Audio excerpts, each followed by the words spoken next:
Hello Queen, tu as sûrement déjà entendu parler de l'expression « less is more ». On l'applique souvent au make-up, et surtout en été. En ce moment, je me maquille beaucoup moins. Less is very, very more. But ce dont je vais te parler, moi, aujourd'hui, c'est de nutrition. On a beaucoup appliqué ce principe de less is more à la nutrition, c'est-à-dire le moins est mieux. Autrement dit, moins tu manges, mieux tu géreras ton poids. Eh bien, figure-toi que la science est en train de remettre tout ça en question. Et il fallait que je t'en parle parce que oui, je sais que tu trouves ça complètement n'importe quoi esque. D'accord, mais laisse-moi au moins te présenter les 3 faits scientifiques qui te démontrent tout ça dans le reste de la vidéo. Let's go. Bon, mais avant toute chose, voici l'heure des présentations. Si tu es une nouvelle venue sur cette chaîne, je suis coach personnel. Je t'aide. Si tu arrives à la quarantaine, que tu as passé ce virage, ou si tu l'as dépassé, voire un peu plus, bien écoute, je t'aide à te réconcilier avec toi, te reconnecter avec toi, et ce, grâce au sport. En ce qui concerne la nutrition, moi j'en suis complètement passionnée parce que j'ai eu quelques problèmes par le passé et je me suis totalement intéressée. Donc je te livre ce genre de vidéo pour que tu puisses comprendre un petit peu dans quelle optique je me situe concernant la gestion du poids. Et ça tombe bien, j'ai découvert de plus en plus que la notion de manger moins pour mieux gérer était complètement remise en question par la science. On passe au premier fait qui va te prouver que tout ceci est bel et bien avéré. Manger plus pour mieux gérer son poids, eh bien on va voir ce que la science nous dit de tout ça. Alors, tout ceci part en réalité d'une étude, une étude qui a été publiée dans le American Journal of Clinical Nutrition, de grande renommée, et qui a démontré en fait que les personnes qui mangeaient en quantité suffisante, donc plus que toutes celles qui se restreignent, et de façon saine naturellement et équilibrée, parce que c'est sûr que tu vas pas manger plus de Twix. Alors, pour rappel, un Twix c'est 250 calories. Oui, les 2 barres. J'ai compté mes calories tout un temps. Je divisais mes Twix en 3 pour pouvoir ne pas manger 250 calories d'un coup. Donc, crois-moi, un Twix c'est 250 calories. Tu veux savoir combien il faut manger de légumes et de protéines maigres pour avoir 250 calories? Mais c'est une assiette hyper remplie. Donc, on privilégie l'assiette hyper remplie. Ok, là, effectivement, ça ne fonctionne pas. Mais les personnes qui mangeaient suffisamment équilibré, en grande quantité et équilibré, avaient un métabolisme plus actif que les personnes qui étaient en constante restriction. Donc quand j'ai vu ça, je me suis dit on creuse et je vais te donner vraiment 3 points qui vont te prouver que manger plus et manger plus sainement en fait, seront des techniques qui te permettront de mieux gérer ton poids, surtout passé 40 ans, non à la restriction. Dans cette fameuse étude, et je te l'ai déjà expliqué dans plusieurs de mes vidéos, tu pourras aller checker si tu es nouvelle venue, moins on mange, plus on se restreint, et plus ce qu'on appelle le métabolisme de base ralentit. Tu sais que vraiment, c'est quelque chose qui me tient à cœur de pouvoir implémenter tout ceci dans j'allais dire le cerveau, l'esprit, le mental des femmes et surtout celles que j'accompagne. Plus tu te restreins, plus tu t'affames et plus ton métabolisme ralentit. Mais quel est le problème là-dessus? Qu'est-ce qui se cache comme idée derrière ça? Il s'avère que dès tes 30, 35 ans et bien dans tes 40 ans, le métabolisme, lui, ralentit. Le corps vieillit. D'accord? Il faut vraiment, il a plus besoin autant d'énergie. Tes cellules vieillissent un petit peu. Donc, si tu le laisses aller, naturellement, le métabolisme ralentit. Qu'est-ce qui se passe quand le métabolisme ralentit, ton métabolisme de base? Toi, tu vas continuer à lui fournir le même type d'énergie et la même énergie parce que forcément, tu n'as pas une alerte au signal « Go, mon métabolisme ralentit ». C'est toi qui dois avoir cette connaissance-là pour adapter ton comportement. Plus ton métabolisme ralentit et plus tu laisses de la place au poids. Pourquoi? Parce que tu vas ingérer de toute façon plus d'énergie qu'il ne t'en demande, tout simplement, si tu le laisses ralentir. Or, pour ne pas le laisser ralentir, eh bien, il faudrait plutôt manger plus sainement certes, mais manger plus, lui apporter toujours plus de légumes, de protéines, pour qu'il reste actif et pour qu'il ne ralentisse pas à ce point, surtout après 40 ans. Donc ça, sur le plus de légumes et plus de protéines, quand même, je te rappelle que ce sont les protéines qui vont construire ton muscle. Le muscle que tu vas construire va augmenter ton métabolisme de base. Tu gardes ça, c'est hyper. Donc ça, c'est une des clés démontrées et surdémontrées maintenant par la science. Plus tu te restreins, moins ton métabolisme aura besoin d'énergie et si tu lui donnes la même quantité d'énergie, eh bien, tu vas accumuler en fait du gras, du poids, etc. D'accord? Donc, plus tu avances dans l'âge et plus il faut veiller à manger en quantité suffisante, pas trop, mais beaucoup plus que quand tu te restreins. D'accord? Donc, pour ça, il faut recomposer ton assiette encore, manger plus de protéines maigres, aller vraiment dans les légumineuses et les légumes, les prendre en portions, mais plus que généreuses. Pouvoir rassasiant qui va te permettre en fait d'avoir tous les minéraux et les protéines pour pouvoir avoir un métabolisme actif. Donc ça, c'est vraiment prouvé par la science et ça devient un fait de plus en plus avéré que je te conseille malgré tout d'écouter. Il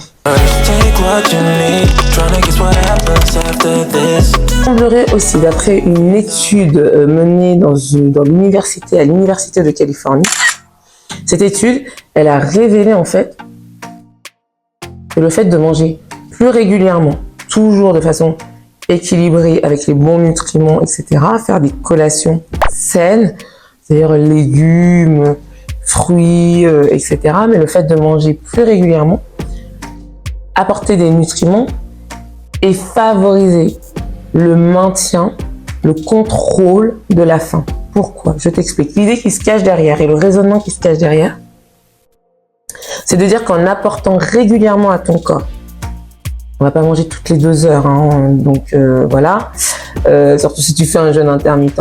Mais ce que je vais te dire, c'est qu'en mangeant, en découpant un peu plus tes portions et en apportant régulièrement des nutriments à ton corps, en fait, celui-ci déclencherait plus facilement les hormones qui gèrent en fait la faim, la gréline pour stimuler l'appétit et surtout la leptine qui va te permettre d'avoir ce sentiment de satiété. Donc on parle bien de collation saine qu'on pourrait prendre un peu plus régulièrement, on n'est pas sur 10 repas par jour, mais avoir des collations permettrait selon la science de mieux contrôler la faim, de mieux gérer en fait son appétit et d'éviter donc les fringales. Alors effectivement, ça paraît quelque chose de très simpliste comme ça. Hein, tu vas me dire, bah oui, c'est simple, on entend ça de partout, etc. Bah oui et non, parce qu'il y a encore beaucoup dans la culture le mythe de « mon Dieu, ça va faire trop, je mange trop, etc. etc. » Et parfois, ces personnes qui font beaucoup plus de collations, en ayant bien sûr quand même une activité sportive, en étant pas sédentaire. L'idée, c'est de pas faire des collations alors que tu es sédentaire et que tu es assise toute la journée ou que tu n'as aucune activité physique, ni même sportive. L'idée, c'est que faire des collations saines avec de l'activité physique te permettrait de réguler en fait les hormones de l'appétit.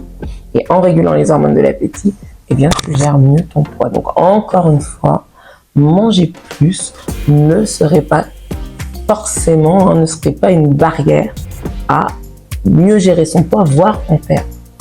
Tu vois? Et oui, il faut tordre le cou aux idées reçues là, parce que sinon, on s'en sort pas.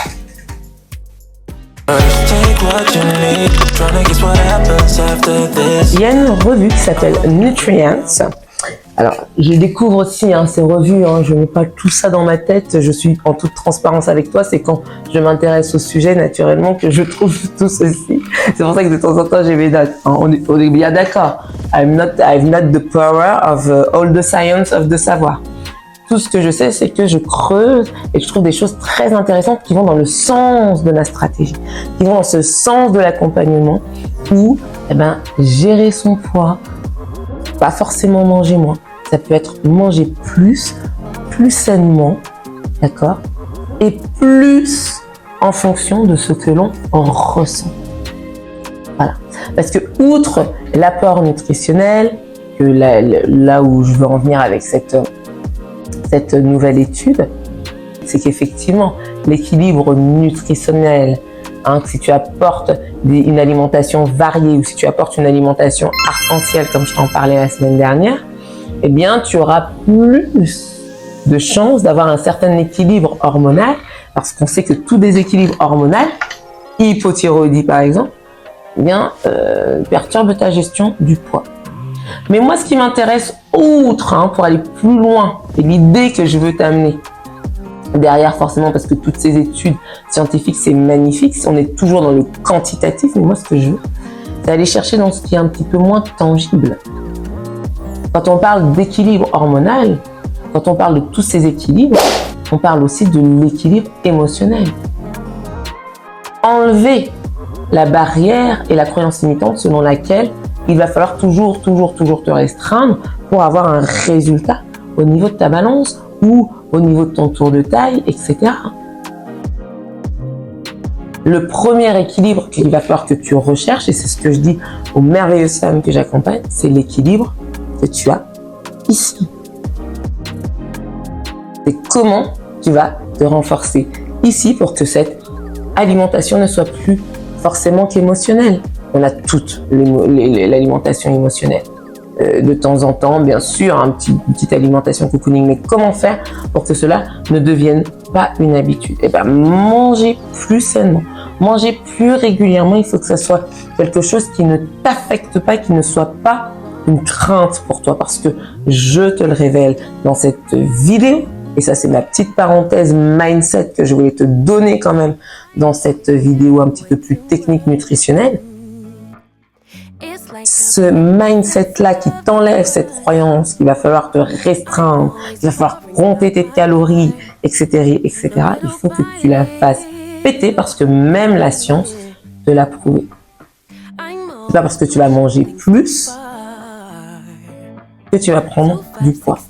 Tout dépend de ce que tu vas manger et bien sûr, on parle de manger plus sainement, naturellement. Mais je voulais quand même t'amener ce côté un petit peu mindset, état d'esprit dans lequel tu te situes. Les quadragénaires que nous sommes avons passé et vu ça. 1, 2, 3, bougez, mangez léger, boire Contrex. Et 4, mincir et rester mince, c'est ça le contrat minceur, ça le contrat Contrex. Nos générations antérieures, faire des régimes, c'était l'ascension, l'avènement des régimes. Il fallait perdre du poids, il fallait tout manger à l'eau, il fallait vraiment s'affamer. Et on s'est détraqué. Un petit peu comme quand aujourd'hui, moi j'arrive dans mes séances et que je vous dis on ne fait plus de crunch, c'est bon, la génération d'avant, peut-être qu'elle ne savait pas, nous maintenant on sait. Et bien regarde, avec toutes ces études-là, tu sais que manger plus n'est pas vraiment pas contre-indiqué quand on veut correctement gérer son poids. Il semblerait maintenant même que le manger moins et se restreindre eh bien, commence à prendre du plomb dans l'aile. Et c'est pas pour me décevoir, si tu vois ce que je veux dire. Okay.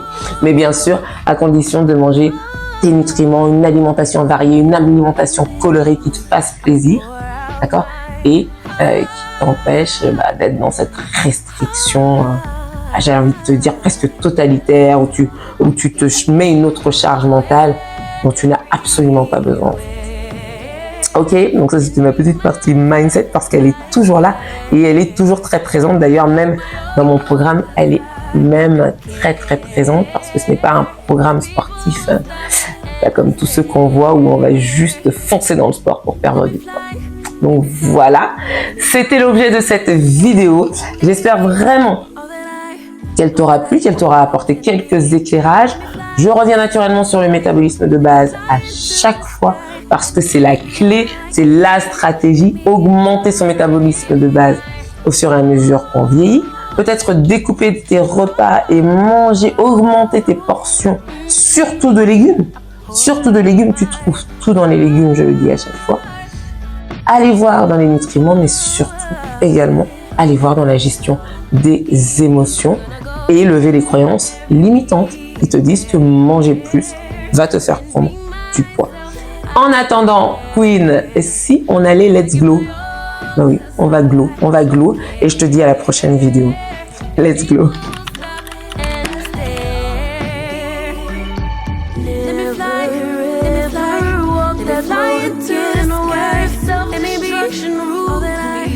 All that I can be.